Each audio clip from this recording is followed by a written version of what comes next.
Hi, my name is Barb Hush. I work for the Door County Library at the Forestville branch in Forestville, Wisconsin. And what I would like to show you today is a craft that you could do with your kids.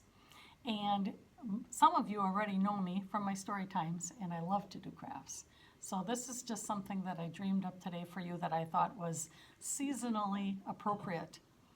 I came up with a cherry tree that you could make at home. And all it is pieces of cardboard.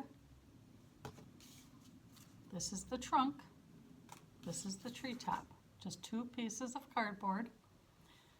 And you can see I taped it on the back like this after I put it all together.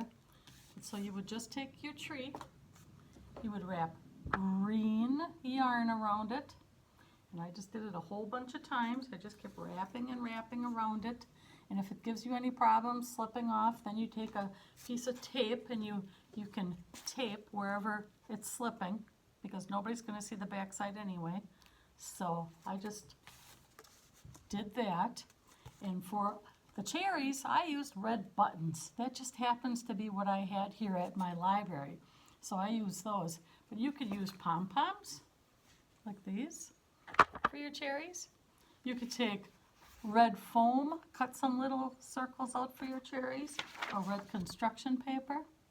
Or you could take a white piece of paper and just color some red circles with your magic markers or crayons and cut those out and glue those on your tree so that you have your cherries.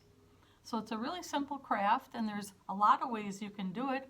If you don't have any yarn, just cut your treetop out of construction paper. Okay? And it doesn't have to be fancy. It can be any shape that looks like a tree. Just keep it simple.